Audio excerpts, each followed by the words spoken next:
اچھا ثاقب رشید صاحب یہ فرمائیے گا، اب کیونکہ آفر یہ ہوئی ہے کہ پارلیمنٹری کمیٹی بنا لی جائے، وہاں پہ کمیشن بنا لیا جائے، جوڈیشل کمیشن کا مطالبہ پاکستان تحریک انصاف کا ہے، وہ نہیں مانا گیا۔ ایک تو فرق کیا ہے، اور یہی جو پارلیمنٹ کی کمیٹی تھی یہ پاکستان تحریک انصاف نے بھی تو 2018 میں بنائی، تو اب کیوں ان کو قابل قبول نہیں ہے؟ اچھا، اس میں جو خبر آئی ہے وہ آپ کو پتا ہوگا کہ 7 دن کا ٹائم تھا، پھر 7 دن کے بعد 28 جنوری کو اجلاس بلایا گیا اور اس میں پی ٹی آئی شامل نہیں ہوئی، جس کے بعد یہ مذاکرات آگے نہیں بڑھ سکے۔ تو جب یہ مذاکرات آگے نہیں بڑھ سکے تھے تو عرفان صدیقی صاحب نے کہا تھا کہ ہمارے پاس پی ٹی آئی کو کچھ دینے کے لیے کچھ تھا، تو وہ کچھ کیا تھا، وہ ذرائع سے کچھ خبریں آ رہی تھیں، لیکن حکومتی جو حلقے ہیں، خاص طور پر جو وزیر اعظم ہیں شہباز شریف، انہوں نے بھی اور ان کے جو وزراء ہیں انہوں نے بھی مختلف جگہوں پہ اس چیز کو کنفرم کر دیا کہ ان کے پاس دینے کو یہی تھا کہ جوڈیشل کمیشن تو ہم نہیں بناتے لیکن ایک پارلیمانی کمیشن بنا دیتے ہیں، اور وہ حوالہ پھر 2018 کا ہی، اور پارلیمانی کمیشن بیٹھے گا، دیکھے گا، اور جو پارلیمانی کمیشن 2018 میں اس پارلیمانی کمیشن کے ساتھ ہوا، اس کا بھی حکومت نے خود ہی بتا دیا کہ اس کی پتہ نہیں ایک میٹنگ ہوئی یا میٹنگ ہوئی بھی ہے یا نہیں ہوئی۔ تو اس کا مطلب یہ ہے کہ حکومت یہ چاہ رہی تھی کہ یہ معاملہ بھی اسی طرح ہی ٹریٹ ہو جائے، اور جو پرپس بھی نہیں، اس وقت تو پاکستان تحریک انصاف تھی نا، ایک میٹنگ ہوئی تو پاکستان تحریک انصاف کی وجہ سے نہیں ہوئی، اب پی ایم ایل این ہے، وہ ایک کے علاوہ 2-3 میٹنگز بھی کر لیں گے۔ ایک چیز مجھے جہاں تک یاد پڑتا ہے، جو اس وقت کی اپوزیشن تھی، مسلم لیگ نون یا Peoples Party, even J U I, تو ان کی جانب سے اتنے بڑے پیمانے پر کوئی احتجاج نہیں کیا گیا کہ وہ جو میٹنگ نہیں ہو رہی وہ ہونی چاہیے۔ گائے بگائے جو صحافتی حلقے ہیں ان میں یہ بات زیر بحث آتی تھی کہ ایک پارلیمانی کمیٹی بنی تھی، وہ اس وقت کے پرویز خٹک صاحب کی جو ہے وہ سربراہی میں، اس کا کیا بنا؟ تو اس کمیٹی کا نہ اجلاس ہوا، نہ پی ٹی آئی تو حکومت میں تھی، وہ تو چاہ رہی تھی بٹ ٹھیک ہے اسی طرح پڑا رہے، لیکن اس وقت کی اپوزیشن نے بھی اس طرح نہیں کہا کہ اس کو جو ہے وہ کسی لاجیکل اینڈ تک جو ہے وہ پہنچائیں۔ اب حکومت کی یہ مرضی تھی، ایسے لگتا ہے کہ پی ٹی آئی پہلے ہی بھانپ گئی کہ یہ سچویشن ایسی بن جائے گی کہ پھر ہمیں یہ کہیں گے کہ پارلیمانی کمیشن یا کمیٹی بنا دیتے ہیں اور وہی دیکھ لیں، اور وہ جو ہے وہ سائٹ پہ ہو گئے، کیونکہ یہ جو معاملات ہیں یہ جوڈیشل کمیشن کے بغیر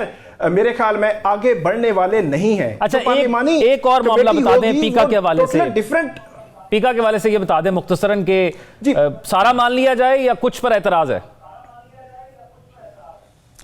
میرا خیال ہے پیکا جو ہے وہ اس سے قبل لاز موجود ہیں، ان کی امپلیمنٹیشن کا ایشو ہے، اس میں بھی اختیارات کا غلط استعمال پہلے بھی ہوتا رہا ہے۔ میری نظر میں تقریباً سارا جو پیکا ہے، ابھی جو ترامیم آئی ہیں وہ آبجیکشنیبل ہے، اور اس میں 1 بائی 1 بھی بات کی جا سکتی ہے کہ آبجیکشن کس پر ہے۔ صرف فالس فیک انفارمیشن یا مس انفارمیشن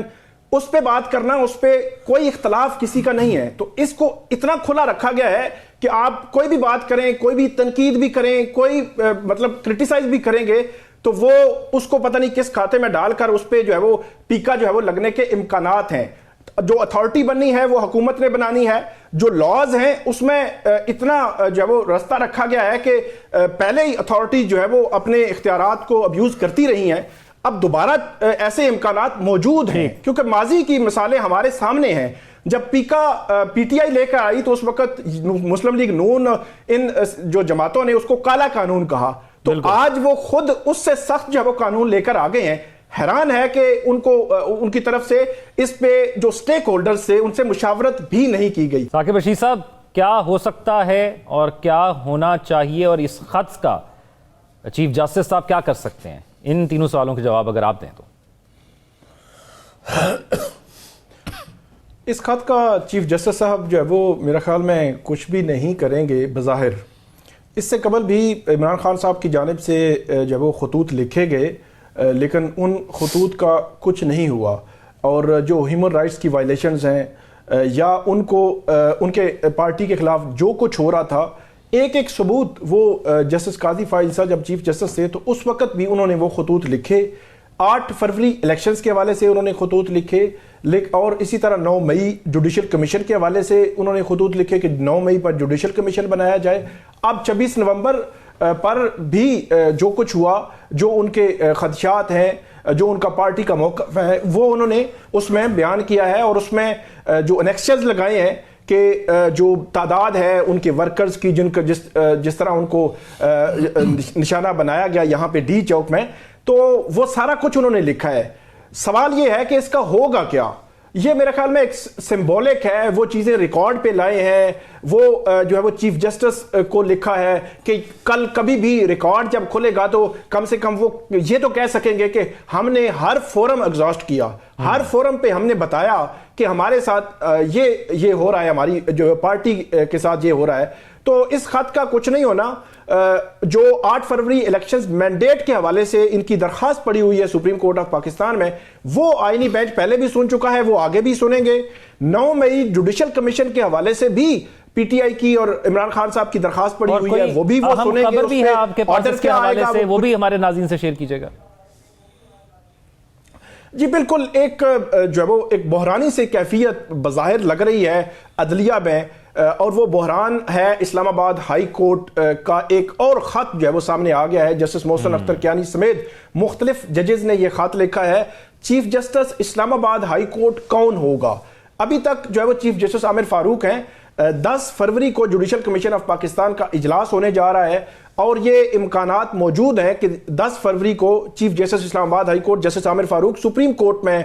چلے جائیں گے, اور ان کی جگہ پھر نیا چیف جسٹس آنا ہے. 26ویں آئینی ترمیم کے بعد تو جسٹس محسن اختر کیانی سینئر ترین ہوں گے, اس کے بعد جسٹس میاں گل حسن اورنگزیب, اور اس کے بعد جسٹس طارق محمود جہانگیری. ان تینوں میں سے ایک کو چیف جسٹس بننا چاہیے. لیکن یہ خبریں کافی دنوں سے گردش میں ہیں کہ کسی اور ہائی کورٹ سے کسی جج کو یہاں پہ لایا جائے گا, وہ سینئر ترین جج ہوں گے, پھر اس کے بعد اگلے مرحلے میں ان کو چیف جسٹس جو ہے وہ بنایا جائے گا. تو اس تناظر میں اسلام آباد ہائی کورٹ کے ججز جو ہے وہ جسٹس محسن اختر کیانی سمیت مختلف ججز نے ایک خط لکھا ہے صدر پاکستان اور چیف جسٹس آف پاکستان کے نام, جس کی کاپی جو ہے وہ chief justice Lahore high court, chief justice Islamabad high court اور chief justice Sindh high court کو بھجوائی گئی ہے. خط کا کرکس یہ ہے کہ ان کو جو ہے وہ باہر سے نہ جج لایا جائے اور نہ ہی باہر سے لا کر چیف جسٹس جو ہے وہ بنایا جائے, اور جو سینیئرٹی ہے یہاں کی اسی کے مطابق چیف جسٹس ہونا چاہیے. تو یہ ایک نیا بحران عدلیہ میں بظاہر جو ہے وہ جنم لے رہا ہے,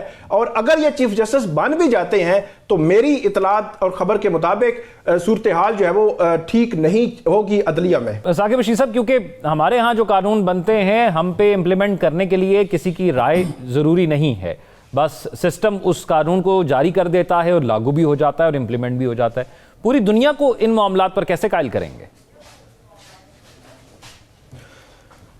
جہاں آپ نے میرے خیال میں کوئی شورٹی دی ہو تو اس پر عمل تو آپ کو کرنا پڑتا ہے, اور یہ بنیادی حقوق کے جو معاملات ہیں, آزادی اظہار رائے کا معاملہ ہے یا جو فیئر ٹرائل کے تقاضے ہیں, یہ ساری چیزیں جو ہے وہ اس سے جڑی ہوئی ہے. اگر آپ دیکھیں ریسنٹ پاسٹ میں یہاں پہ ملٹری کورٹس کے حوالے سے بھی EU کا جو بڑا سخت موقف آیا تھا, UK USA کا بھی, لیکن یہ ہے کہ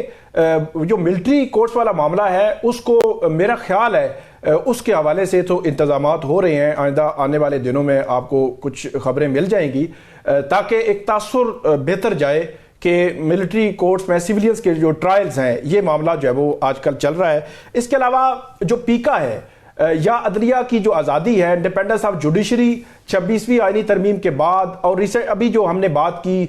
جو chief justice Islamabad high court کی تعیناتی ہے یا ججز کی تعیناتی ہے, جوڈیشل کمیشن آف پاکستان میں جو عدلیہ کا رول ہے, تو یہ ساری چیزیں ملا کے جو عدلیہ کی آزادی ہے کہیں نہ کہیں کمپرومائز تو ہوئی ہے. پھر جو پیکا ابھی لایا گیا اس پیکا پہ بڑے سیریس سوالات ہیں, اور جو ماضی میں بھی قوانین ہم نے نہیں دیکھے بنتے ہوئے, اب جو ہے وہ بنا کر اس کو امپلیمنٹ بھی کر دیا گیا چند دنوں میں, کوئی سٹیک ہولڈر سے بات نہیں کی گئی. تو میرا خیال میں مشکلات کا سامنا تو ہو سکتا ہے پاکستان کو, جس طرح کے جو بیانات آ رہے ہیں جو ہے وہ GSP پلس جو کا سٹیٹس جو ہے اس کو رکھنے کے لیے کوئی مشکلات کا سامنا کرنا پڑ سکتا ہے, کچھ بیانات مزید بھی آ سکتے ہیں کیونکہ پیکا ابھی کل جو ہے وہ گزٹ نوٹیفیکیشن ہوا ہے, اس کے بعد ابھی صورتحال سچویشن جو ہے مزید جو ہے وہ سامنے آئے گی.